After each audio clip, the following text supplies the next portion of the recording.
65세, 국민연금 95만 원. 이 돈으로 한 달을 살 수 있을까요? 최소 생활비 150만 원. 출발부터 매달 55만 원 적자. 그리고 작은 사고 한 번이면 노후는 무너집니다. 이건 겁주려는 게 아닙니다. 현실입니다. 지금부터 그 현실을 정확히 보여드리겠습니다. 국민연금 95만 원. 많은 분들이 평생 성실하게 납부하고 받게 되는 금액입니다. 그런데 이 숫자를 처음 들었을 때 어떤 생각이 드셨나요? 생각보다 적다? 아니면 그래도 뭐 있으니 다행이다? 솔직히 말씀드리겠습니다. 이 금액을 처음 확인하는 순간 많은 분들이 당황합니다. 40년 가까이 매달 빠짐없이 냈는데 고작 이 정도라니.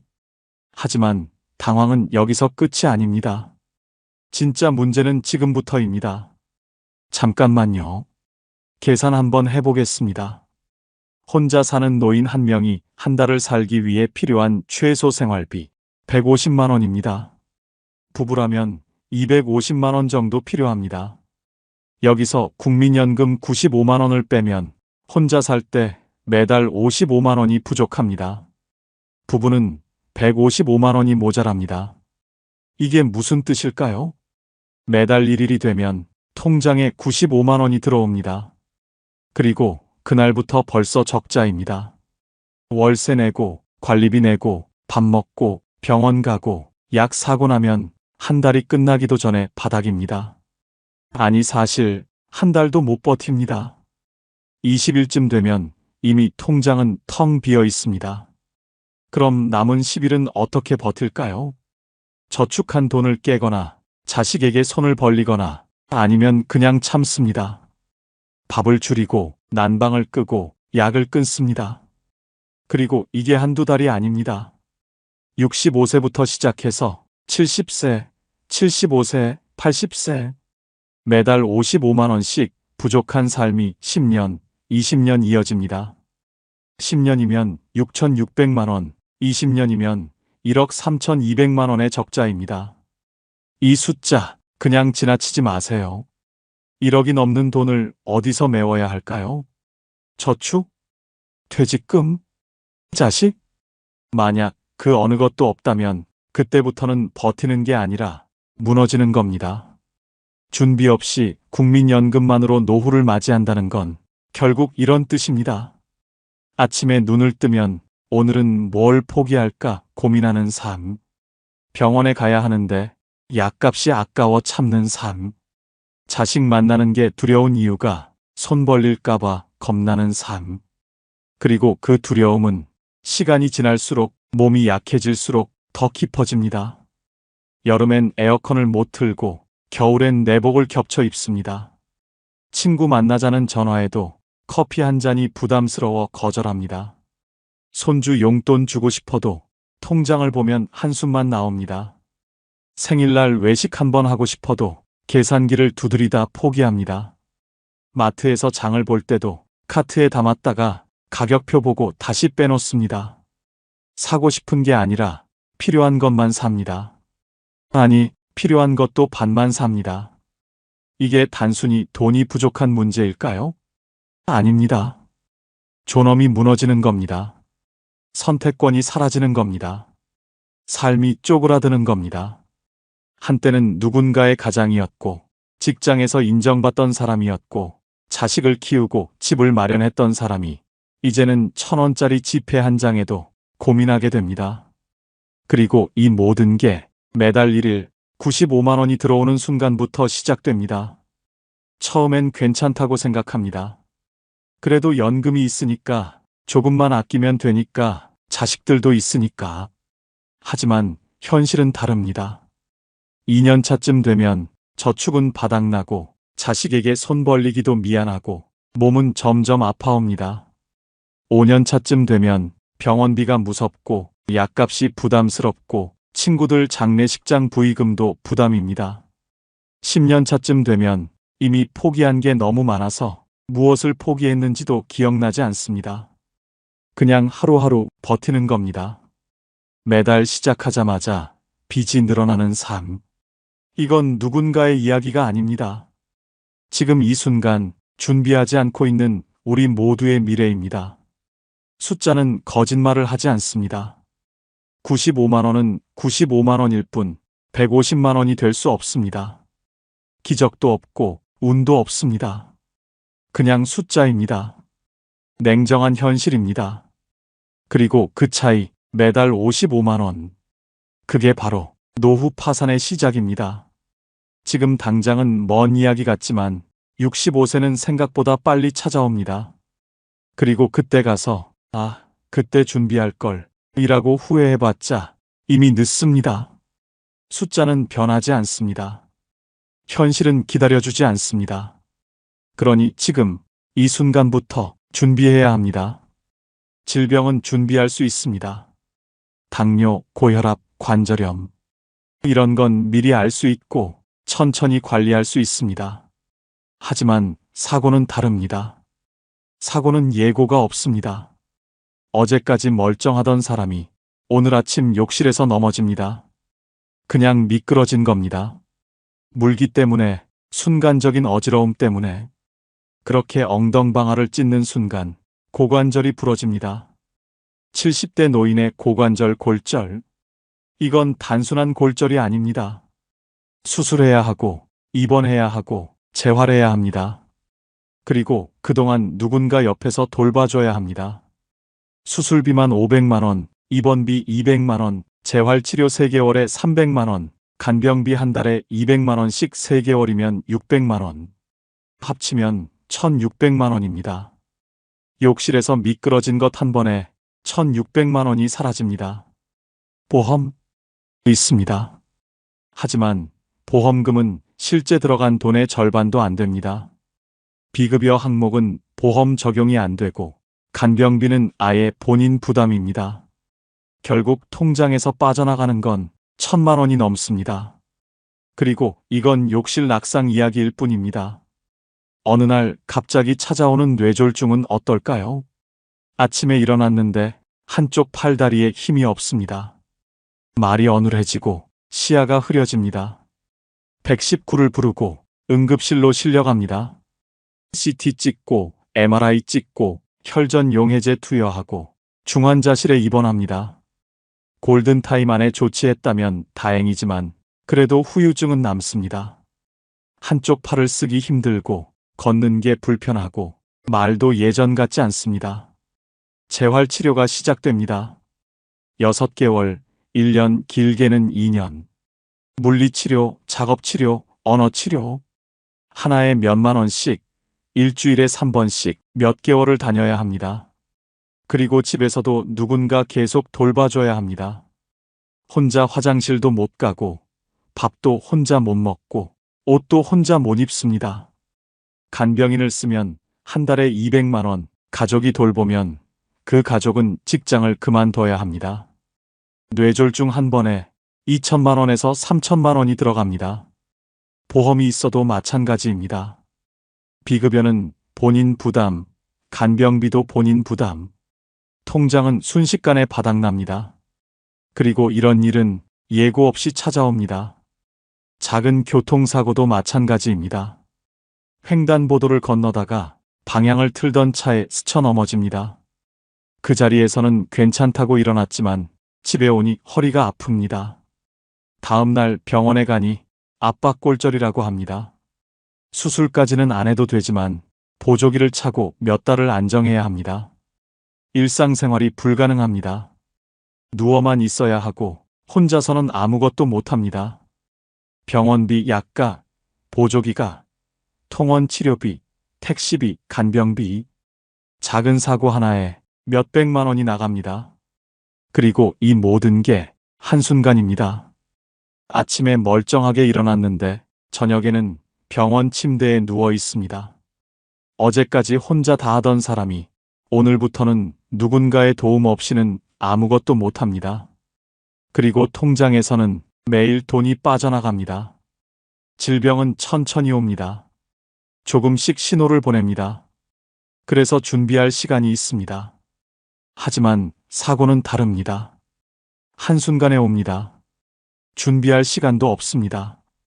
그냥 당합니다. 그리고 당하고 나면 이미 늦습니다. 노후에 큰 병 걸릴까봐 두렵다고요? 아닙니다. 정말 무서운 건 작은 사고입니다. 욕실에서 미끄러지는 것, 계단에서 헛디디는 것, 길을 걷다 차에 스치는 것. 이런 작은 사고 하나가 노후의 모든 계획을 무너뜨립니다. 저축해둔 돈, 한순간에 사라집니다. 매달 받는 연금, 병원비로 다 나갑니다. 자식에게 손 벌리고 싶지 않았는데 결국 전화를 걸게 됩니다. 그리고 그 순간 존엄도 함께 무너집니다. 노후는 큰 병보다 작은 사고 하나가 더 무섭습니다. 이건 과장이 아닙니다. 현실입니다. 암, 심장병, 중증 질환. 이런 건 보험도 잘 나오고 정부 지원도 있습니다. 하지만 작은 사고는 다릅니다. 보험은 제대로 안 나오고 정부 지원도 거의 없고 결국 본인이 다 부담해야 합니다. 그리고 그 부담은 생각보다 훨씬 큽니다. 몇백만 원, 몇천만 원. 한순간에 빠져나갑니다. 그러니까 지금 이 순간부터 생각해야 합니다. 노후 준비는 연금만으로 되는 게 아닙니다. 사고를 대비한 현금, 갑작스러운 지출을 버틸 수 있는 여유, 그게 있어야 합니다. 그게 없으면 작은 사고 하나에 모든 게 무너집니다. 그리고 그때는 이미 돌이킬 수 없습니다. 요양원 상담 전화를 걸면 상담사가 친절하게 말합니다. 저희 요양원은 한 달에 60만 원이면 됩니다. 60만 원. 생각보다 저렴하네요. 국민연금 95만 원에서 60만 원 내면 35만 원 남습니다. 그럼 되는 거 아닌가요? 아닙니다. 60만 원은 기본료일 뿐입니다. 식대와 간식비, 기저귀 같은 소모품, 물리치료와 특별 간호비까지 하나하나 모두 별도입니다. 하나씩 더하다 보면 한 달에 250만 원에서 300만 원이 나옵니다. 처음 들었던 60만 원은 뭐였죠? 물어보면 이렇게 답합니다. 아, 그건 정부 지원 받으시는 기초수급자 기준이에요. 일반 어르신은 해당 안 되세요. 그제야 알게 됩니다. 60만 원은 나와는 상관없는 숫자였다는 걸. 실제로 내야 하는 돈은 국민연금 95만 원의 3배가 넘는다는 걸. 그럼 어떻게 해야 할까요? 요양원은 포기하고 집에서 돌봅니다.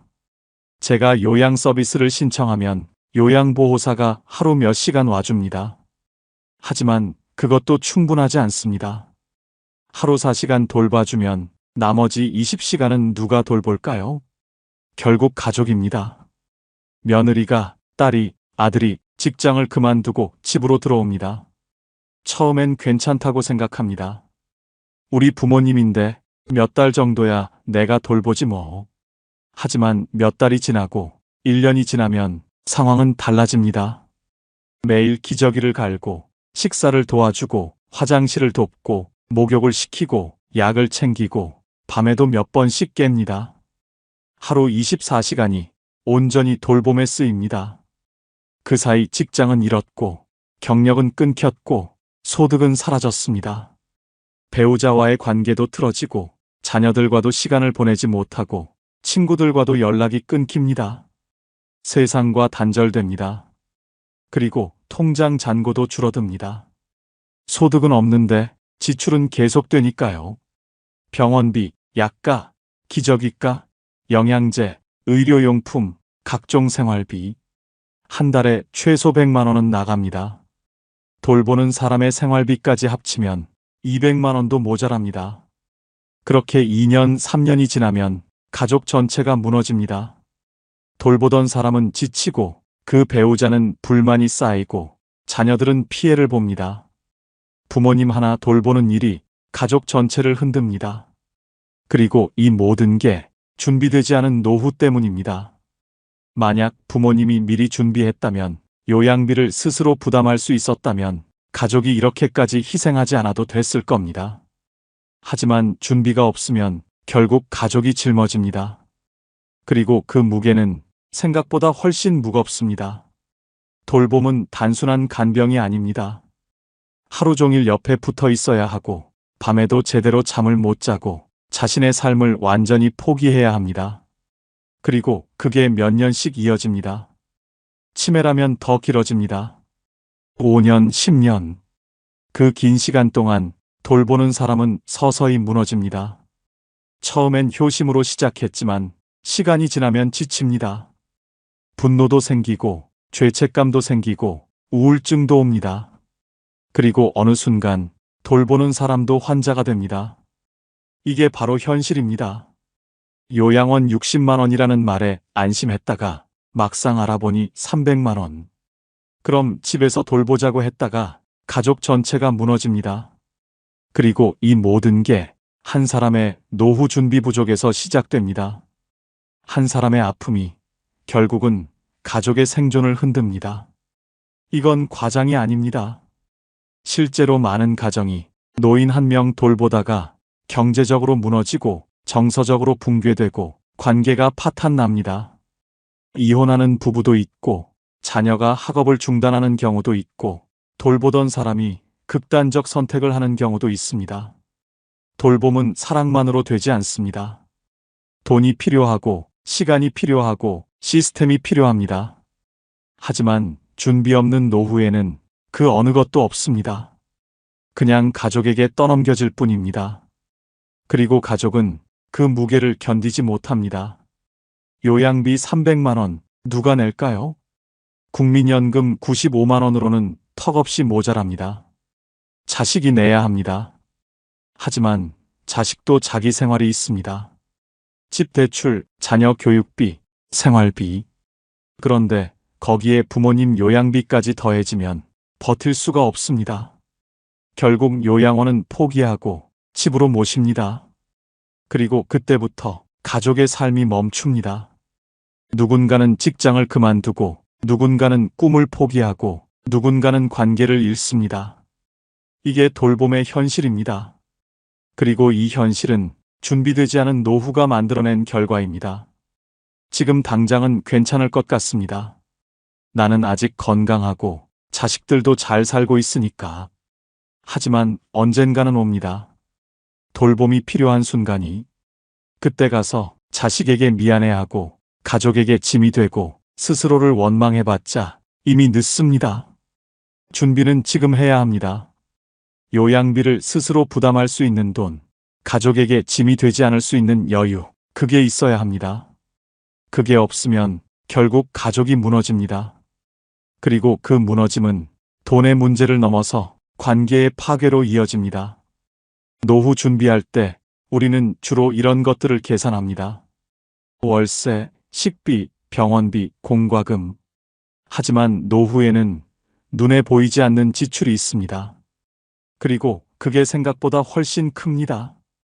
65세가 되면 갑자기 시간이 많아집니다. 직장도 없고 할 일도 없고 그냥 집에 있습니다. 처음 한두 달은 괜찮습니다. 하지만 석 달쯤 지나면 외로워집니다. 그렇게 1년, 2년 지나면 우울해집니다. 그리고 그 우울함을 견디기 위해 돈을 쓰기 시작합니다. 치매 예방센터 한 달에 15만 원, 복지관 프로그램 5만 원, 노인정 커피와 간식 10만 원, 문화센터 강좌 5만 원. 다 합치면 한 달에 35만 원입니다. 외로움을 견디기 위한 비용입니다. 나이가 들수록 마음도 약해집니다. 작은 일에도 불안하고 혼자 있으면 두렵고 밤이면 잠도 안 옵니다. 정신건강의학과 상담 한 달에 10만 원. 약 5만 원, 수면제 3만 원. 다 합치면 한 달에 18만 원입니다. 그리고 여기에 물리치료 12만 원, 안경 30만 원, 임플란트 100만 원, 보청기 200만 원. 다 건강보험 적용 안 되는 항목들입니다. 친구 만나려면 교통비, 경조사 있으면 부조금, 손주 있으면 용돈. 한 달에 20만 원은 기본입니다. 정부 지원은 기초생활수급자나 차상위계층에게만 갑니다. 국민연금 95만 원 받으면 그 어디에도 해당 안 됩니다. 지원은 못 받고 비용은 다 본인 부담입니다. 한 달에 최소 50만 원에서 100만 원입니다. 국민연금 95만 원에서 생활비 빼고 병원비 빼고 이런 숨은 비용까지 빼면 남는 게 없습니다. 외로움은 감정의 문제가 아니라 결국 통장의 문제로 돌아옵니다. 외로움을 방치하면 우울증이 오고 치매가 빨리 오고 건강이 급격히 나빠집니다. 그럼 결국 더 큰 병원비가 나갑니다. 외로움을 관리하는 것도 결국 건강관리입니다. 그리고 건강관리는 돈입니다. 노후를 무너뜨리는 건 큰 비용이 아니라 한 달에 10만 원, 20만 원, 30만 원씩 조금씩 빠져나가는 작은 비용들입니다. 그게 쌓이면 1년에 수백만 원입니다. 그리고 그 돈은 미리 계획할 수도 없고 줄일 수도 없습니다.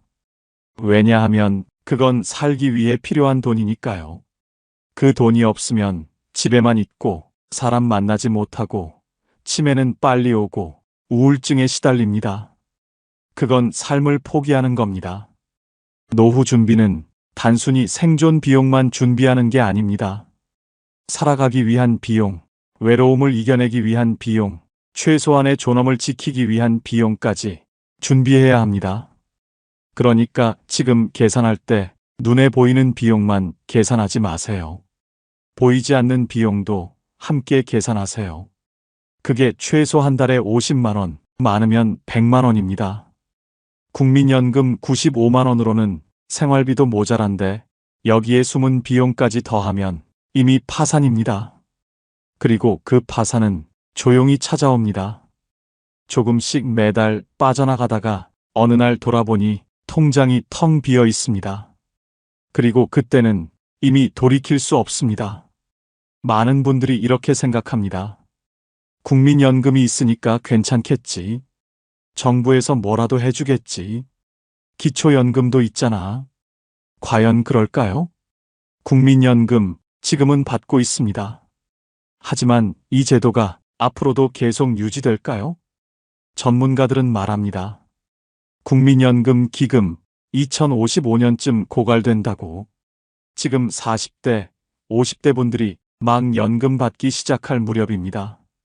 물론 정부는 말합니다. 개혁하겠습니다. 지속 가능하게 만들겠습니다. 하지만 개혁이 뭔가요? 보험료는 올리고 받는 금액은 줄이는 겁니다. 지금도 95만 원 받아서 모자란데 앞으로는 더 적게 받을 수도 있습니다. 그럼 어떻게 살까요? 건강보험도 마찬가지입니다. 병원비, 약값, 검사비, 건강보험 덕분에 많이 줄어든다고 생각하시죠? 맞습니다. 지금은요. 하지만 본인 부담률이 계속 올라가고 있습니다. 10년 전만 해도 MRI 찍으면 5만 원 정도였습니다. 지금은 10만 원 넘습니다. 비급여 항목도 점점 늘어납니다. 좋은 약, 새로운 치료, 최신 검사, 다 비급여입니다. 그럼 결국 본인이 내야 합니다. 건강보험이 있어도 실제로 내는 돈은 점점 늘어납니다. 그리고 나이 들수록 병원 갈 일은 더 많아지는데 부담은 점점 커집니다. 기초연금은 어떨까요? 지금 한 달에 약 33만 원 정도 받습니다. 33만 원. 이 돈으로 뭘 할 수 있을까요? 쌀 한 포대 사고 공과금 내고 그러면 끝입니다. 월세? 못 냅니다. 병원비? 모자랍니다. 생활비? 턱없이 부족합니다. 그냥 보조금일 뿐입니다. 이걸로 살 수는 없습니다. 그리고 기초연금도 다 받는 게 아닙니다. 소득이 일정 수준 이상이면 못 받습니다. 국민연금 95만 원 받으면서 기초연금도 받을 수 있을까요? 경우에 따라 다릅니다. 받아도 깎여서 받습니다. 전액을 못 받습니다. 그럼 결국 국민연금 95만 원이 전부입니다. 그리고 그 95만 원으로 한 달을 살아야 합니다. 정부 제도를 믿을 수 있을까요? 솔직히 말하면 불확실합니다. 국민연금 고갈 전망, 건강보험 본인 부담 증가, 기초연금 지급 기준 변경. 언제든 바뀔 수 있습니다. 지금 받는 금액이 10년 후에도 똑같이 받을 수 있다는 보장이 없습니다. 오히려 줄어들 가능성이 더 큽니다. 그럼 우리는 어떻게 해야 할까요? 제도를 믿지 말라는 게 아닙니다. 제도는 분명히 도움이 됩니다. 하지만 제도만으로는 충분하지 않습니다. 국민연금 95만 원, 기초연금 33만 원, 다 합쳐도 128만 원입니다. 최소 생활비 150만 원에도 모자랍니다. 그리고 이건 지금 기준입니다. 10년 후, 20년 후에는 물가가 더 올라 있을 겁니다. 그때 가서 지금보다 더 적은 연금 받으면서 더 비싼 물가 감당하며 살아야 합니다. 가능할까요? 불가능합니다. 제도는 보조일 뿐입니다. 기본은 있어야 하지만 그것만으로는 안 됩니다. 결국 나를 지켜주는 건 준비된 현금입니다. 통장에 있는 돈, 매달 들어오는 돈, 급할 때 쓸 수 있는 돈. 그게 있어야 합니다. 연금 고갈되면 어떡하냐고 걱정만 하고 있을 게 아니라 지금부터 내 돈을 준비해야 합니다. 정부가 해주겠지, 제도가 지켜주겠지, 그런 기대는 위험합니다. 정부도 돈이 없습니다. 고령화 사회에서 노인 인구는 계속 늘어나는데 일하는 사람은 줄어듭니다. 연금 낼 사람은 줄고 연금 받을 사람은 늘어납니다. 그럼 어떻게 될까요? 결국 지급액을 줄이거나 보험료를 올리거나 지급 나이를 늦춰야 합니다. 이미 그런 논의가 진행 중입니다.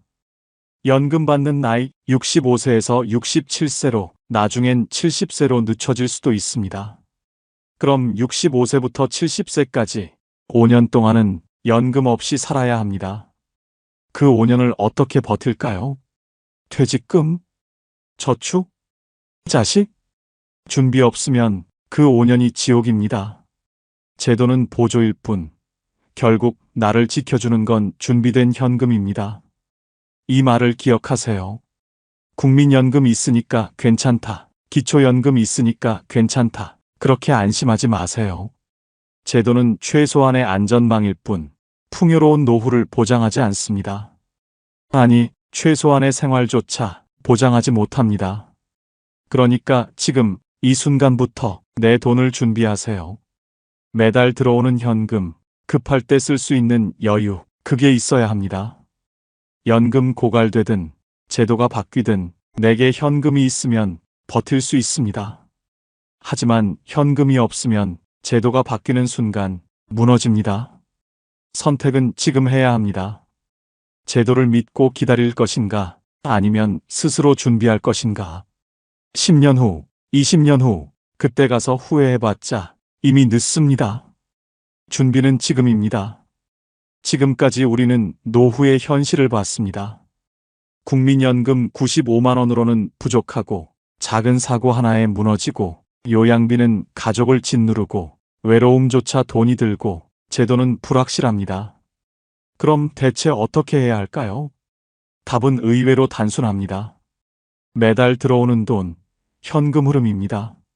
많은 분들이 노후 준비하면서 이렇게 생각합니다. 통장에 1억 있으면 되겠지. 퇴직금 5천만 원 있으니까 괜찮겠지. 과연 그럴까요? 통장에 1억이 있다고 칩시다. 한 달에 생활비로 150만 원 씁니다. 1년이면 1,800만 원입니다. 1억을 1,800만 원씩 쓰면 5년 반이면 바닥납니다. 70세가 안 돼서 이미 돈이 없어집니다. 그럼 70세 이후는 어떻게 살까요? 그래서 아껴 씁니다. 한 달에 100만 원만 쓰기로 합니다. 그럼 1억으로 8년 정도 버팁니다. 73세까지는 괜찮습니다. 하지만 그 사이에 작은 사고 한 번, 요양비 한 번 나가면 계획은 무너집니다. 통장의 돈은 언젠가 바닥납니다. 아무리 많아도 쓰기만 하면 결국 끝이 있습니다. 그래서 필요한 게 현금 흐름입니다. 매달 들어오는 돈, 쓰기만 하는 게 아니라 들어오는 돈이 있어야 합니다. 예를 들어 볼까요? 퇴직금 5천만 원을 그냥 통장에 넣고 쓰면 5년도 안 돼서 바닥납니다.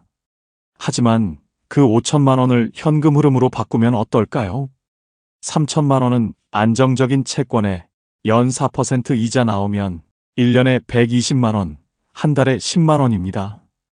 1천만 원은 배당주에 연 5% 배당 받으면 1년에 50만 원, 한 달에 약 4만 원입니다. 1천만 원은 부동산 리츠나 소형 상가 투자 같은 간접 부동산에 한 달에 5만 원에서 10만 원 정도 수익이 나옵니다. 다 합치면 한 달에 약 20만 원에서 25만 원입니다. 국민연금 95만 원에 이 수익 25만 원을 더하면 한 달에 120만 원입니다. 여기에 작은 일이라도 해서 한 달에 30만 원만 더 벌면 150만 원이 됩니다. 최소 생활비가 나옵니다. 이게 바로 현금 흐름입니다. 큰 수익이 아니어도 괜찮습니다. 한 달에 20만 원, 30만 원이라도 꾸준히 들어오면 그게 쌓입니다. 반대로 현금 흐름 없이 통장에 5천만 원만 있으면 3년도 안 돼서 바닥납니다. 그럼 그 이후는 국민연금 95만 원으로만 살아야 합니다. 매달 55만 원씩 부족한 삶입니다. 현금 흐름이 있는 사람과 없는 사람의 차이는 하늘과 땅 차이입니다. 노후 준비의 답은 단순합니다. 매달 들어오는 돈입니다. 큰 목돈이 중요한 게 아닙니다. 물론 목돈도 필요합니다. 하지만 더 중요한 건 그 목돈을 어떻게 현금 흐름으로 바꾸느냐입니다. 퇴직금 1억 받으면 그걸 그냥 통장에 넣고 조금씩 쓸 것인가, 아니면 그걸로 이자 나오는 채권 사고, 배당 나오는 주식 사고, 부동산 리츠에 투자할 것인가. 선택의 문제입니다. 그리고 그 선택이 10년 후, 20년 후의 삶을 결정합니다. 연금과 보험은 기초일 뿐입니다. 없으면 안 되지만 그것만으로는 부족합니다. 진짜 노후를 지켜주는 건 매달 들어오는 현금입니다. 그게 20만 원이든 30만 원이든 50만 원이든 꾸준히 들어오면 버틸 수 있습니다. 하지만 그게 없으면 아무리 통장에 돈이 많아도 언젠가는 바닥납니다. 그리고 그때는 이미 늦습니다. 지금부터 준비하세요. 어떻게 하면 매달 돈이 들어올 수 있을지. 안정적인 채권, 배당 주는 주식, 부동산 리츠, 소형 상가 투자, 소규모로 할 수 있는 일. 뭐든 좋습니다. 중요한 건 매달 들어온다는 겁니다. 그게 10만 원이든 20만 원이든 하나씩 쌓이면 나중에는 큰 힘이 됩니다. 50대부터 시작하면 65세까지 15년입니다. 15년이면 충분히 준비할 수 있습니다. 매달 조금씩 저축하고 퇴직금 모으고 그걸로 현금 흐름 만들면 65세부터는 평생 돈이 들어옵니다. 준비하지 않으면 국민연금 95만 원이 전부입니다. 하지만 준비하면 거기에 이자도 더해지고 배당도 더해지고 리츠 수익도 더해집니다. 이게 준비의 차이입니다. 노후는 얼마를 모았느냐가 아니라 얼마가 들어오느냐로 결정됩니다. 통장에 1억 있어도 들어오는 돈 없으면 5년 만에 바닥납니다. 하지만 통장에 5천만 원밖에 없어도 그걸로 만든 현금 흐름이 매달 30만 원씩 들어오면 평생 버팁니다. 원금은 그대로 두고 수익만 쓰는 겁니다. 그러니까 지금 고민하세요. 어떻게 하면 매달 돈이 들어올 수 있을지. 그게 노후 준비의 핵심입니다. 그리고 그 준비는 지금 시작해야 합니다. 10년 후가 아니라 지금입니다. 지금 시작하는 사람과 나중에 시작하는 사람의 차이는 상상 이상으로 큽니다. 지금 시작하면 15년 동안 차곡차곡 쌓을 수 있습니다.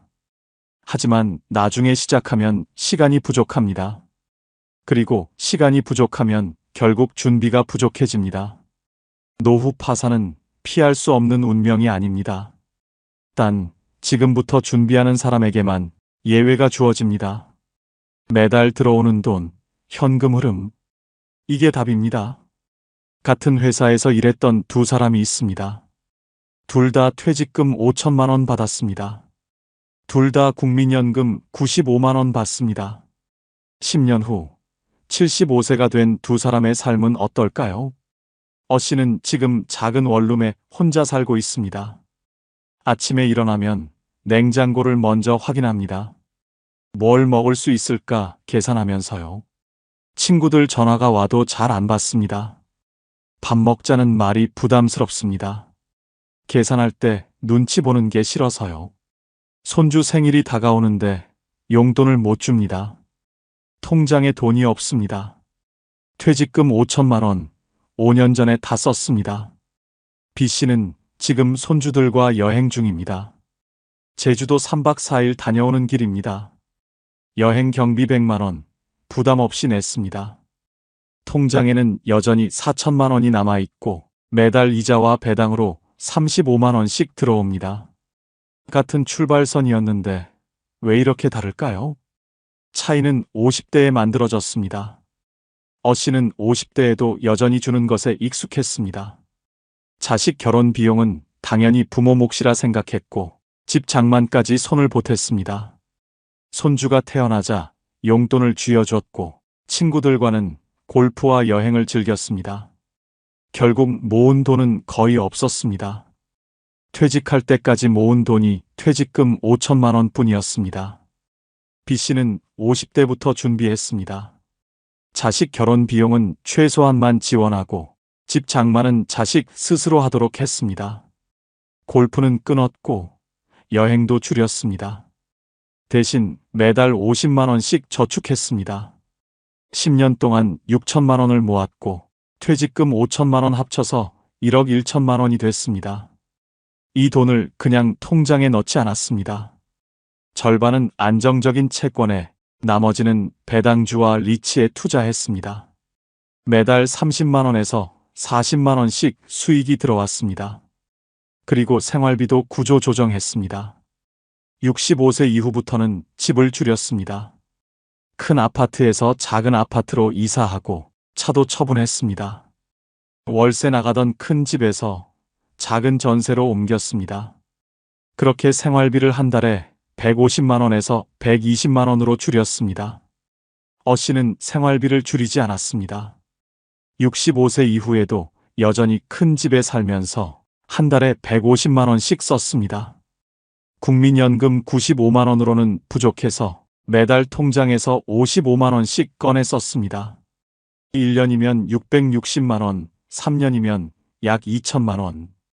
거기에 병원비, 갑작스러운 지출까지 더해지니 5년 만에 퇴직금 5천만 원이 바닥났습니다. 70세가 되자 씨는 막막했습니다.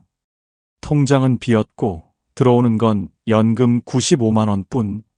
생활비를 줄여야 했지만 이미 늦었습니다. 집을 줄이려 해도 이사 비용이 없었고 차를 팔아도 얼마 안 됐습니다. 결국 자식에게 손을 벌렸습니다. 한 달에 50만 원씩 지원받기 시작했습니다. B씨는 70세에도 여유가 있었습니다. 통장에는 여전히 5천만 원이 남아 있었고 매달 수익은 계속 들어왔습니다. 국민연금 95만 원에 투자 수익 35만 원, 작은 일로 버는 20만 원까지 합치면 한 달에 150만 원이 됐습니다. 생활비 120만 원 쓰고도 30만 원이 남았습니다. 그 돈으로 손주 용돈도 주고 친구들과 밥도 먹고 가끔 여행도 갔습니다. 씨와 B씨의 차이는 뭘까요? 특별한 재능이나 운이 아닙니다. 50대부터 시작한 작은 준비였습니다. 매달 50만 원 저축, 생활비 구조 조정, 소규모 투자 습관. 이 세 가지가 10년 후, 20년 후를 완전히 바꿔놨습니다. 준비의 유무가 노후의 품격을 갈라놓습니다. 품격이라는 게 거창한 게 아닙니다. 자식에게 손 벌리지 않고 하고 싶은 것 하고 아플 때 걱정 없이 병원 가고 친구 만나 밥 먹고 손주 용돈 주는 것. 이게 품격입니다. 그리고 이 품격은 준비한 사람에게만 주어집니다. 씨는 친구들 연락을 피합니다. 밥 먹자는 말에 부담을 느낍니다. 계산할 때마다 통장 잔고를 걱정해야 하니까요. 손주가 오면 반갑지만 동시에 미안합니다. 용돈 줄 여유가 없으니까요. 자식들한테 매달 50만 원씩 받습니다. 고맙지만 미안합니다. B씨는 친구들과 자주 만납니다. 밥값 내는 게 부담스럽지 않습니다. 손주 생일이면 용돈 10만 원씩 줍니다. 기분 좋게 줍니다. 자식들한테 오히려 용돈을 줍니다. 명절 때마다 50만 원씩. 이게 준비의 차이입니다. 같은 회사, 같은 연봉, 같은 퇴직금. 출발은 똑같았습니다. 하지만 50대의 선택이 달랐고 그 선택이 70대의 삶을 완전히 바꿔놨습니다. 지금 50대라면 아직 늦지 않았습니다. 15년이 남았습니다. 매달 50만 원씩 저축하면 65세까지 9천만 원이 됩니다. 퇴직금 5천만 원 합치면 1억 4천만 원입니다.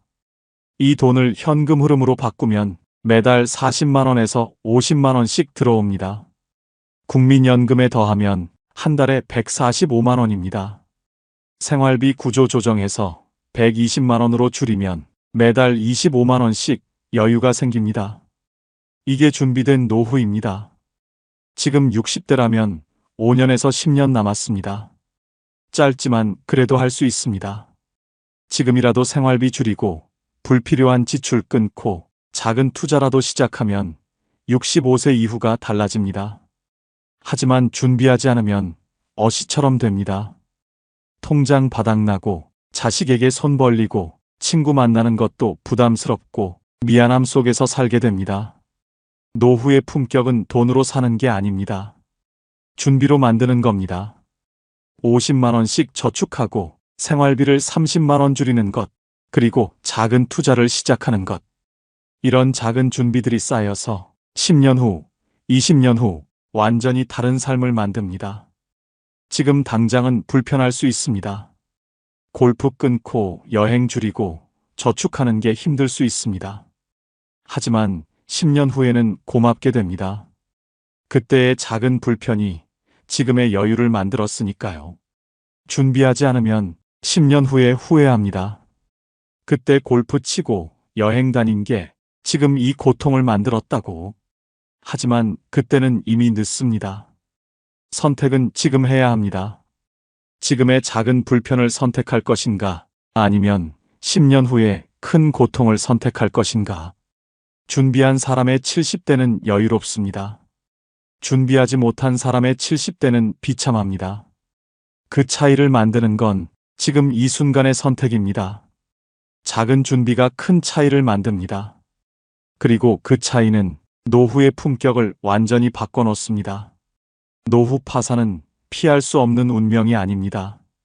단, 지금부터 준비하는 사람에게만 예외가 주어집니다. 국민연금 95만 원, 이 숫자는 변하지 않습니다. 하지만 당신이 만드는 현금 흐름은 지금부터 얼마든지 만들 수 있습니다. 매달 20만 원, 30만 원, 50만 원씩 들어오는 돈. 그게 10년 후, 20년 후 당신의 존엄을 지켜줍니다. 준비 없는 노후는 파국입니다. 하지만 준비된 노후는 새로운 시작이 될 수 있습니다. 선택은 지금입니다. 10년 후에 후회할 것인가, 아니면 지금 시작할 것인가. 당신의 노후는 지금 이 순간 당신이 결정합니다. 이 영상이 도움이 되셨다면 구독과 좋아요, 그리고 댓글로 여러분의 생각을 나눠주세요. 작은 관심이 더 많은 분들의 노후 준비에 큰 힘이 됩니다. 65세 이후, 왜 어떤 분은 돈 걱정이 없고 어떤 분은 평생 모은 돈이 금세 사라질까요? 그 차이는 버는 법이 아니라 지키는 습관에 있습니다. 오늘은 노후에 절대 해서는 안 되는 돈 습관 탑3를 말씀드릴게요. 당신의 노후 자산을 노리는 함정이 있습니다. 사장님, 이 상품 정말 괜찮습니다. 퇴직하고 3개월 된 김철수 씨 68세는 은행 앞 카페에서 한 남자를 만났습니다. 정장 차림에 명함까지 건네는 그는 금융회사 팀장이라고 했죠. 원금은 100% 보장되고요. 매달 7%씩 이자가 들어옵니다. 3천만 원 넣으시면 한 달에 210만 원이에요. 은행 금리가 2%도 안 되는 요즘 이런 기회 흔치 않습니다. 김철수 씨는 고민했습니다. 퇴직금 5천만 원. 평생 모은 돈이었습니다. 은행 예금으로는 한 달에 고작 8만 원. 연금도 월 60만 원이 전부였죠. 210만 원이면 생활이 훨씬 나아질 텐데 결국 3천만 원을 투자했습니다. 첫 달 정말로 210만 원이 들어왔습니다. 두 번째 달도 세 번째 달도 김철수 씨는 안심했죠. 그런데 4개월째 연락이 끊겼습니다. 전화도 안 받고 사무실도 텅 비어 있었습니다. 3천만 원은 한순간에 사라졌습니다. 이 이야기는 실화입니다. 그렇다면 노후 자산을 무너뜨리는 가장 큰 원인은 뭘까요? 바로 투자 실패입니다. 금융감독원 통계를 보면 2023년 기준 불법 사금융 피해액은 연간 4조 원이 넘습니다. 그중 65세 이상 피해자 비율이 전체의 58%입니다. 왜 유독 노년층이 많을까요? 첫째, 목돈이 있습니다. 퇴직금, 연금 일시금, 부동산 매각 자금, 평생 모은 돈이 한꺼번에 손에 쥐어지죠.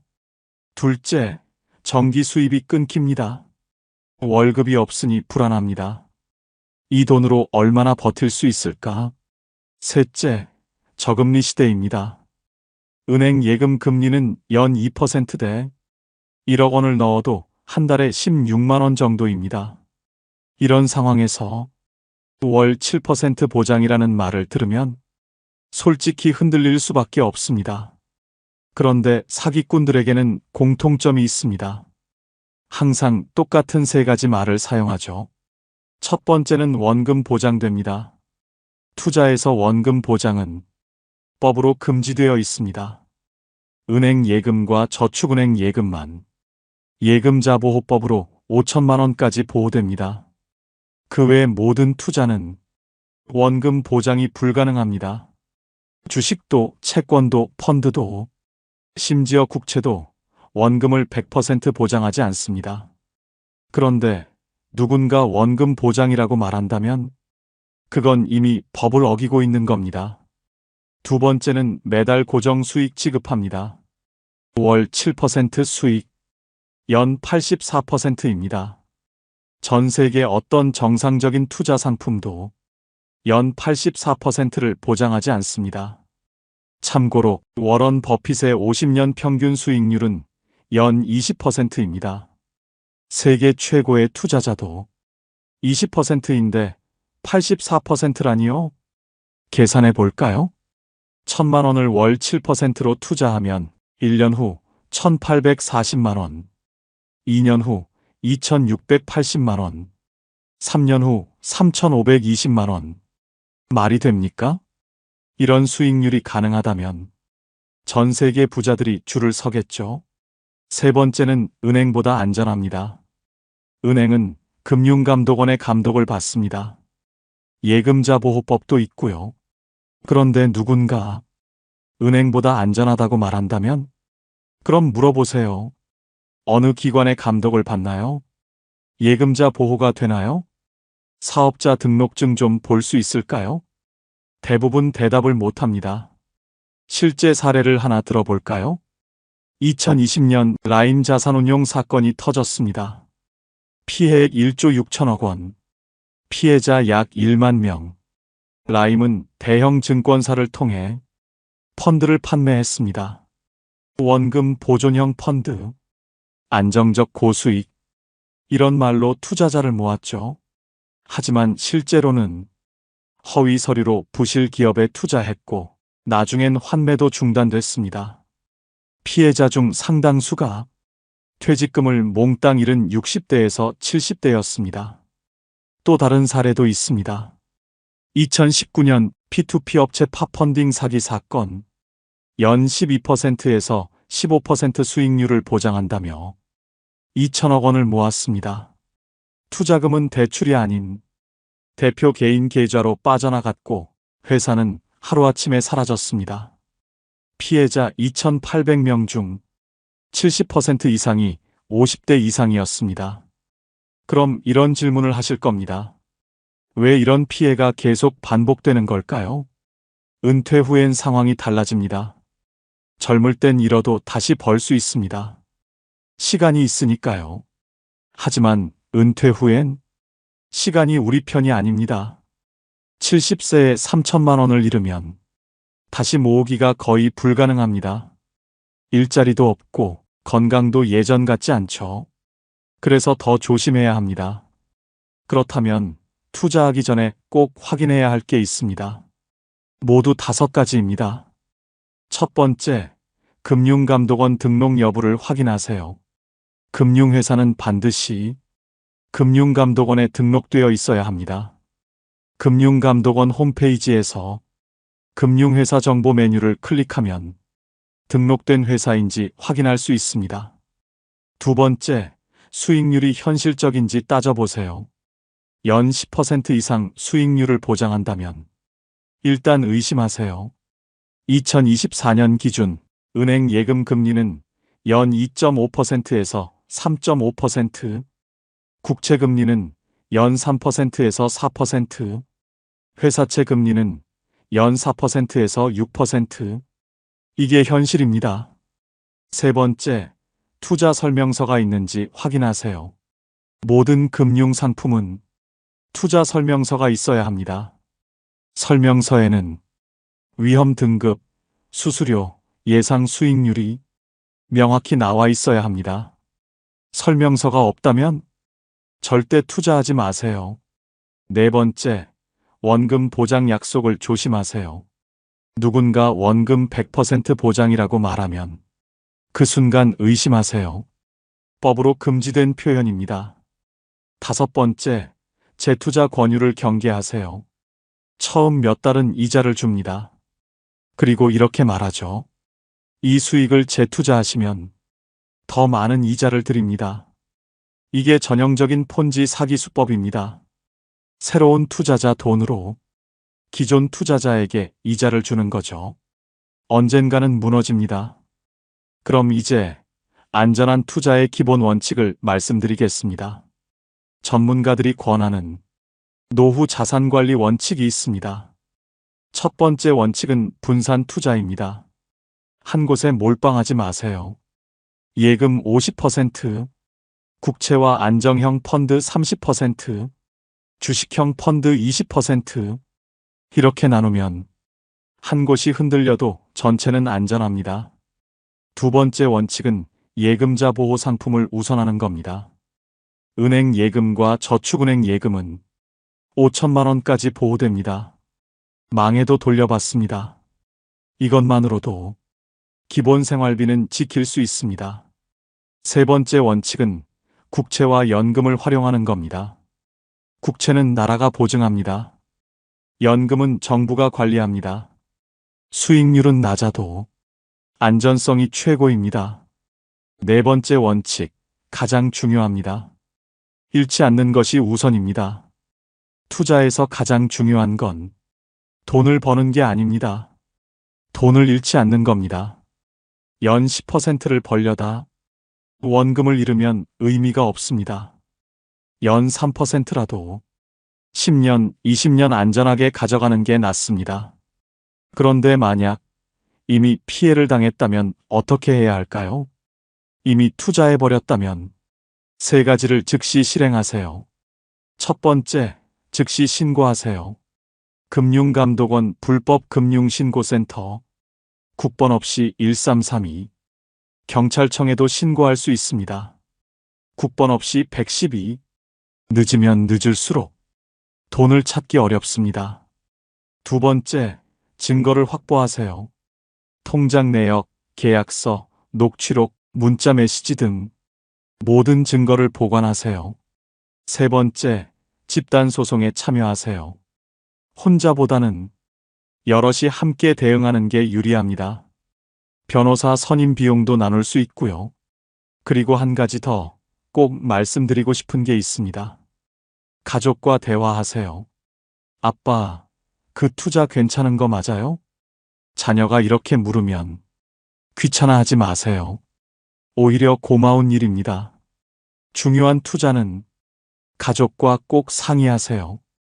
괜한 걱정 끼치기 싫어서 이런 생각 때문에 더 큰 피해를 당합니다. 마지막으로 정리하겠습니다. 투자에서 중요한 건 높은 수익이 아닙니다. 노후를 지켜주는 건 잃지 않는 선택입니다. 은행 금리가 낮다고 조급해하지 마세요. 월 7% 수익은 환상입니다. 하지만 연 3% 안정은 현실입니다. 당신의 노후는 환상이 아닌 현실 위에 서 있어야 합니다. 다음 챕터에서는 보이스피싱, 그들이 쓰는 심리 조종술을 알려드리겠습니다. 조심하세요. 그리고 의심하세요. 당신의 노후 자산은 당신이 지켜야 합니다. 완전 공감합니다. 수정할게요. 부모 마음은 똑같습니다. 내 노후보다 자녀가 우선이죠. 엄마, 결혼 자금 좀 도와주실 수 있어요? 아빠, 전세 구하는데 보증금이 부족해서요. 사업 한번 해보려고 하는데 미천이 없네요. 이런 말을 들으면 부모는 고민도 없이 답합니다. 그래, 얼마나 필요한데? 박순자 씨 67세, 두 아들을 키웠습니다. 큰아들이 결혼할 때 전세자금 1억 원을 지원했습니다. 3년 후 둘째 아들도 결혼. 이번엔 8천만 원을 보탰죠. 남편 퇴직금과 평생 모은 돈 합쳐서 3억 원이었는데 1억 8천만 원이 나갔습니다. 괜찮아. 우린 연금 있잖아. 그렇게 생각했습니다. 그런데 남편이 갑자기 쓰러졌습니다. 뇌졸중. 병원비가 한 달에 200만 원씩 나갔습니다. 국민연금 월 80만 원. 남편 기초연금 월 30만 원. 합쳐도 110만 원. 생활비는커녕 병원비도 부족했습니다. 결국 남은 돈 1억 2천만 원도 3년 만에 바닥났습니다. 지금 박순자 씨는 월세 40만 원짜리 원룸에 삽니다. 아들들은? 큰아들은 자기 집 대출 갚느라 바쁘고 둘째는 사업이 어려워졌다고 합니다. 괜찮아. 엄마는 괜찮아. 박순자 씨는 그렇게 말하지만 슈퍼에서 파트타임으로 일합니다. 시간당 9,860원. 하루 4시간씩 일하면 한 달에 80만 원 정도. 여기에 기초연금 30만 원 더해 한 달 수입이 110만 원입니다. 월세 내고 나면 70만 원. 병원비, 약값 빼면 한 달에 50만 원으로 살아갑니다. 이 이야기도 실화입니다. 통계를 한번 볼까요? 한국보건사회연구원이 2022년에 발표한 노인 빈곤 실태 조사를 보면 노후 빈곤에 빠진 주요 원인 중 하나가 바로 자녀에 대한 과도한 경제 지원입니다. 생각보다 훨씬 많은 분들이 자녀를 돕다가 노후 빈곤에 빠집니다. 통계청 자료를 보면 2023년 기준 65세 이상 노인 빈곤율은 38.1%입니다. 10명 중 4명이 가난합니다. 경제협력개발기구 OECD 평균이 14.8%인 걸 감안하면 우리나라는 2.5배 이상 높습니다. 왜 이렇게 됐을까요? 한국 부모들의 자녀 지원 규모를 보면 답이 나옵니다. 국민연금연구원 2023년 조사에 따르면 60대 이상 부모 10명 중 6명이 자녀에게 경제적 지원을 합니다. 평균 지원 금액은 연 890만 원. 그런데 65세 이상 평균 연금 수령액은 월 62만 원입니다. 연금보다 더 많은 돈을 자녀에게 주고 있는 겁니다. 이게 말이 됩니까? 실제 사례를 더 들어볼까요? 이명호 씨 70세. 딸이 카페 창업을 하겠다고 했습니다. 아빠, 5천만 원만 빌려줘. 장사 잘 되면 1년 안에 갚을게. 이명호 씨는 고민했습니다. 퇴직금 1억 5천만 원이 전부였으니까요. 하지만 딸의 눈빛을 보니 거절할 수가 없었습니다. 그래, 해봐라. 5천만 원을 건넸습니다.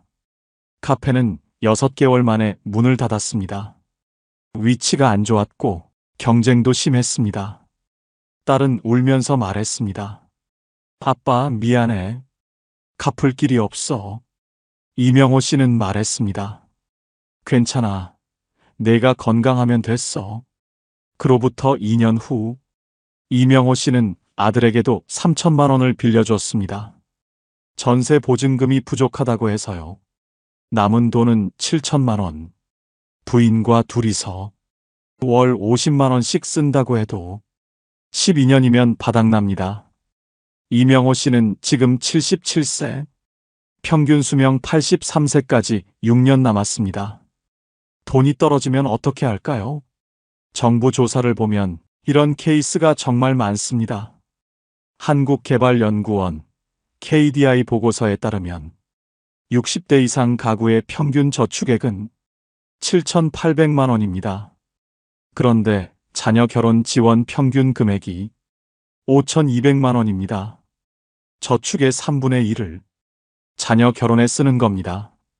더 큰 문제는 뭘까요? 자녀들이 갚기 어렵다는 겁니다. 가계금융복지조사 2023년 자료를 보면 부모에게 빌린 돈을 갚은 비율이 28.4%에 불과합니다. 10명 중 7명은 결국 갚지 못합니다. 나중에 갚을게요. 이 말은 대부분 현실이 되지 않습니다. 그럼 왜 부모들은 계속 돈을 줄까요? 첫째, 자녀가 힘들어하는 모습을 못 봅니다. 엄마, 나 전세 못 구하면 월세 살아야 해. 이런 말을 들으면 가슴이 찢어집니다. 둘째, 내 노후는 어떻게든 되겠지 생각합니다. 우린 검소하게 살면 돼. 연금도 있고. 하지만 현실은 다릅니다. 셋째, 자녀가 성공하면 나중에 돌려받을 거라 기대합니다. 지금은 힘들어도 나중에 잘 되면 효도할 거야. 하지만 통계는 그렇지 않다고 말합니다. 보건복지부 2023년 노인 실태 조사를 보면 자녀로부터 경제적 지원을 받는 노인 비율은 18.2%입니다. 10명 중 2명도 안 됩니다. 그것도 평균 지원액이 월 22만 원에 불과합니다. 정리하자면 이렇습니다. 부모가 자녀에게 주는 돈, 연 890만 원. 자녀가 부모에게 주는 돈, 연 264만 원. 3배 이상 차이가 납니다. 이게 현실입니다. 그럼 자녀를 도와주지 말아야 할까요? 아닙니다. 도와줄 수 있습니다. 하지만 순서가 있습니다. 첫 번째, 내 생활비부터 확보하세요. 자녀를 돕기 전에 내가 쓸 돈부터 계산해야 합니다. 평균 수명 85세까지 한 달에 얼마가 필요한지 따져보세요. 예를 들어 지금 65세라면 20년이 남았습니다. 한 달 생활비가 150만 원이라면 1년에 1,800만 원, 20년이면 3억 6천만 원입니다. 여기에 의료비 예비비까지 더하면 최소 4억 원은 있어야 합니다. 이 돈을 확보한 후에 남는 돈으로 자녀를 도와야 합니다. 두 번째, 빌려주지 말고 주세요. 나중에 갚아라. 이 말은 나중에 갈등만 만듭니다. 차라리 줄 수 있는 만큼만 주고 이건 너 주는 거야. 갚지 않아도 돼. 이렇게 명확히 하세요. 그래야 서로 편합니다. 세 번째, 한도를 정하세요. 결혼 자금은 3천만 원까지, 사업 자금은 지원 안 함. 이런 원칙을 미리 세우고 자녀에게도 알려주세요. 무한정 줄 수는 없습니다. 네 번째, 자녀와 솔직하게 대화하세요. 엄마 아빠도 노후 준비가 필요해. 도와주고 싶지만 한계가 있어. 이렇게 말하는 게 더 건강한 관계입니다. 숨기고 퍼주다가 나중에 빈곤에 빠지면 오히려 자녀에게 짐이 됩니다. 다섯 번째, 정부 지원 제도를 알려주세요. 자녀가 전세 자금이 필요하다면 부모가 다 주지 말고 주택도시기금 전세자금 대출을 안내하세요. 소득에 따라 연 1.5%에서 2.9% 이자로 최대 1억 원까지 빌릴 수 있습니다. 창업 자금이 필요하다면 중소벤처기업부의 청년 창업 지원 사업을 찾아보세요. 정부가 지원하는 제도가 많습니다. 부모 돈부터 쓸 게 아니라 이런 제도부터 활용해야 합니다. 실제로 이렇게 한 사례도 있습니다. 김영숙 씨 66세. 아들이 결혼 자금을 요청했습니다. 전세 보증금 1억 원이 필요해요. 김영숙 씨는 말했습니다. 엄마가 3천만 원 줄게. 나머지는 전세 자금 대출받아. 엄마도 노후 준비해야 해서. 더는 어려워. 아들은 처음엔 서운해했습니다. 하지만 김영숙 씨는 자신의 통장을 보여줬습니다. 엄마 아빠 노후 자금이 1억 5천만 원이야.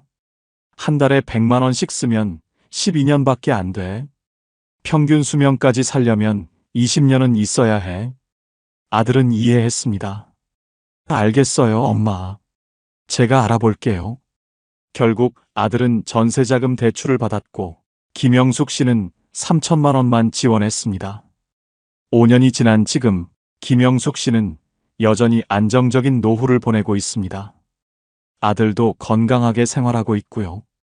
이게 건강한 관계입니다. 반대로 무리하게 다 퍼준 경우는 어떻게 될까요? 부모는 빈곤에 빠지고 자녀는 죄책감에 시달립니다. 명절 때마다 엄마 아빠 괜찮으세요? 용돈 드릴게요. 이런 대화가 오갑니다. 하지만 자녀도 자기 생활이 빠듯합니다. 부모에게 매달 100만 원씩 드릴 여유가 없죠.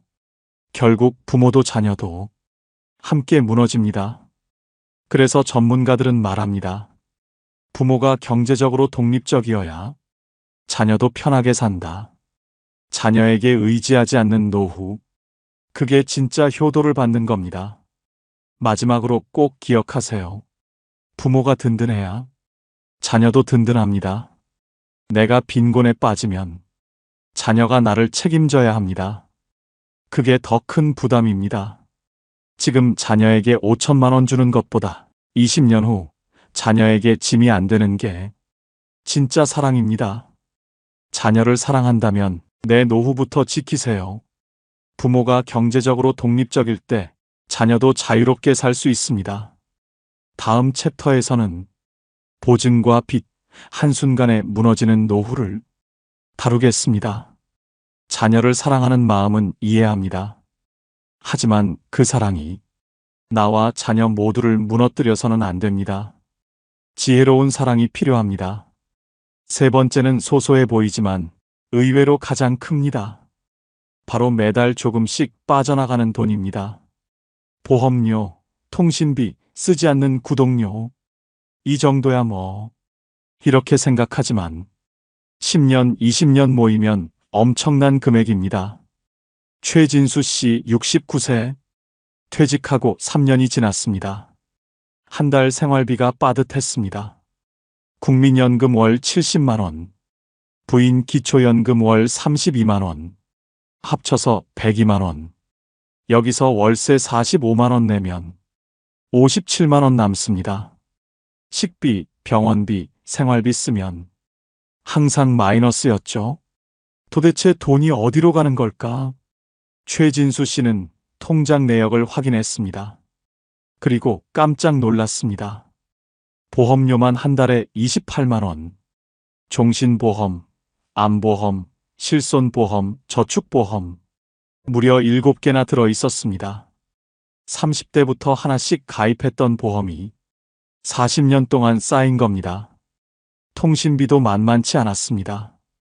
휴대폰 요금제 월 7만 원, 인터넷 월 4만 원, 케이블 TV 월 3만 원, 합치면 14만 원입니다. 구독 서비스도 있었습니다. 넷플릭스 월 1만 7천 원, 유튜브 프리미엄 월 1만 4천 원, 헬스장 월 6만 원. 하지만 넷플릭스는 거의 안 받고 헬스장은 3개월째 가지 않았습니다. 카드 자동 결제로 빠져나가는 돈이 한 달에 9만 원. 모두 합치면 보험 28만 원, 통신비 14만 원, 구독료 9만 원. 한 달에 51만 원이었습니다. 월 수입 102만 원 중 거의 절반이 이런 고정 지출로 나갔습니다. 이게 말이 돼? 최진수 씨는 하나씩 정리하기 시작했습니다. 먼저 보험부터. 보험 설계사를 만났습니다. 7개나 필요 없습니다. 실손보험 하나만 남기고 나머지는 해지하세요. 종신보험은 만기가 가까워 해지하면 손해였지만 저축보험 2개와 암보험 1개는 정리했습니다. 월 15만 원이 줄었습니다. 다음은 통신비. 휴대폰 요금제를 바꿨습니다. 데이터 무제한 요금제는 필요 없었습니다. 와이파이가 있는 집에서 주로 쓰니까요. 월 3만 원대 요금제로 변경. 한 달에 4만 원이 줄었습니다. 케이블 TV도 해지했습니다. 요즘은 유튜브로 충분했으니까요. 월 3만 원 절약. 마지막으로 구독료. 넷플릭스는 해지. 유튜브 프리미엄도 해지. 헬스장도 끊었습니다. 월 9만 원 절약. 모두 합치면 한 달에 31만 원이 줄었습니다. 1년이면 372만 원. 10년이면 3,720만 원입니다. 이렇게 큰 돈이었구나. 최진수 씨는 그제야 깨달았습니다. 이 이야기도 실화를 바탕으로 한 겁니다. 통계를 한번 볼까요? 통계청 2023년 가계동향 조사를 보면 65세 이상 고령 가구의 월 평균 지출은 185만 원입니다. 이 중에서 비필수 지출이 20% 이상을 차지합니다. 비필수 지출이란 당장 안 써도 생활하는데 문제없는 돈입니다. 보험료, 통신비, 구독료, 안 쓰는 멤버십, 자동이체 등 월 37만 원 정도입니다. 1년이면 444만 원, 10년이면 4,440만 원입니다. 작은 돈이 아닙니다. 한국소비자원 2022년 조사를 보면 60대 이상 가구의 평균 보험료는 월 23만 원입니다. 그런데 이 중에서 실제로 보장받는 보험은 평균 2.3개에 불과합니다. 나머지는 중복 보장이거나 필요 없는 보험입니다. 과학기술정보통신부 2023년 통신비 실태조사를 보면 60대 이상 평균 통신비는 월 12만 원입니다. 하지만 실제 사용하는 데이터는 월 평균 5GB, 무제한 요금제를 쓸 필요가 없는데도 비싼 요금제를 그대로 유지합니다. 한국콘텐츠진흥원 2023년 조사를 보면 60대 이상 중 구독 서비스를 이용하는 비율이 48.3%입니다. 그런데 이 중에서 한 달에 한 번도 안 쓰는 비율이 34.7%입니다. 쓰지도 않으면서 매달 자동 결제로 빠져나가는 겁니다. 왜 이런 일이 생길까요? 첫째, 가입은 쉬운데 해지는 귀찮습니다. 보험 가입은 전화 한 통이면 되지만 해지하려면 서류도 써야 하고 설계사를 만나야 합니다. 다음에 해야지. 이러다가 몇 년이 지나갑니다. 둘째, 필요 없다는 걸 모릅니다. 30년 전에 가입한 보험이 지금도 필요한지 생각해 본 적이 없습니다. 그냥 계속 내는 거지. 이렇게 생각합니다. 셋째, 자동 결제라서 체감이 없습니다.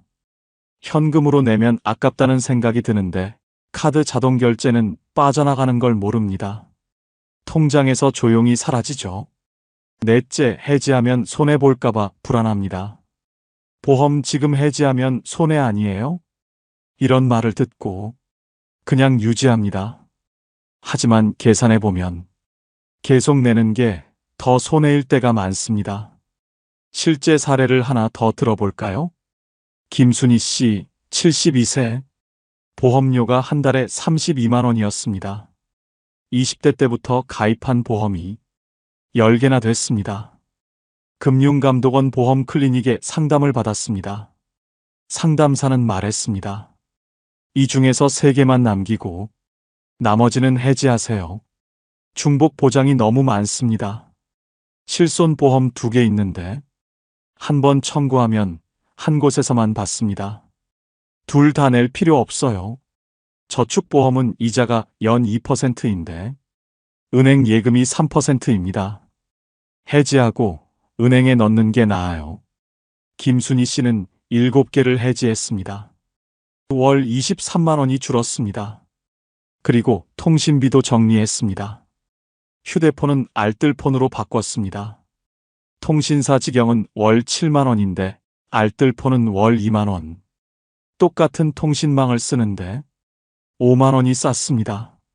인터넷도 바꿨습니다. 기가 인터넷은 필요 없었습니다. 100메가면 충분했거든요. 월 4만 원에서 2만 원으로 줄었습니다. 모두 합치면 한 달에 30만 원이 줄었습니다. 1년이면 360만 원, 10년이면 3,600만 원입니다. 김순희 씨는 말했습니다. 이렇게 큰 돈을 그냥 버렸구나. 그럼 어떻게 해야 할까요? 새는 돈을 막는 5가지 방법을 알려드리겠습니다. 첫 번째, 보험 리모델링을 하세요. 금융감독원에서 무료로 보험 클리닉 서비스를 제공합니다. 전화 1332로 신청하면 전문가가 내 보험을 분석해 줍니다. 중복 보장, 불필요한 보험을 찾아서 정리할 수 있습니다. 보험은 많다고 좋은 게 아닙니다. 필요한 것만 남기세요. 실손보험 하나, 종신보험이나 연금보험 하나. 이 정도면 충분합니다. 두 번째, 통신비를 점검하세요. 휴대폰 요금제를 확인해 보세요. 데이터를 얼마나 쓰는지 체크하고 필요한 만큼만 쓰는 요금제로 바꾸세요. 만약 와이파이를 주로 쓴다면 알뜰폰도 고려해 보세요. 통신사 직영보다 30%에서 50% 저렴합니다. 인터넷도 마찬가지입니다. 기가 인터넷이 필요한지 생각해 보세요. 유튜브 보고 카톡하는 정도라면 100메가면 충분합니다. 케이블 TV도 확인하세요. 요즘은 유튜브나 티빙 같은 무료 서비스도 많습니다. 꼭 필요한지 따져보세요. 세 번째, 구독료를 정리하세요. 넷플릭스, 유튜브 프리미엄, 음악 스트리밍, 신문 구독, 잡지 구독. 한 달에 한 번이라도 쓰나요? 안 쓴다면 과감히 해지하세요. 구독은 가입할 때 편하지만 해지는 귀찮습니다. 하지만 10분만 투자하면 연간 수십만 원을 아낄 수 있습니다.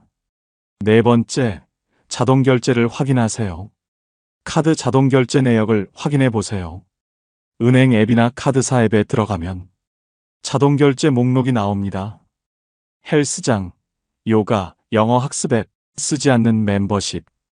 빠져나가는 돈이 생각보다 많습니다. 하나씩 확인하고 필요 없는 건 즉시 해지하세요. 다섯 번째, 1년에 한 번 점검하세요. 새는 돈은 한 번 막았다고 끝이 아닙니다. 시간이 지나면 또 생깁니다. 새로 가입한 구독, 새로 든 보험, 바뀐 통신요금제. 1년에 한 번 정기적으로 점검하세요. 달력에 표시해두고 그날이 오면 꼭 확인하세요. 실제로 이렇게 해서 성공한 사례도 있습니다. 이경숙 씨 68세. 매달 빠듯한 생활을 하다가 새는 돈을 점검했습니다. 보험 7개 중 4개 해지. 월 18만 원 절약. 휴대폰 알뜰폰 변경. 월 5만 원 절약. 케이블 TV 해지. 월 3만 원 절약. 구독 서비스 3개 해지. 월 4만 원 절약. 합치면 한 달에 30만 원. 1년에 360만 원입니다. 이경숙 씨는 이 돈을 모아서 5년 만에 1,800만 원을 만들었습니다.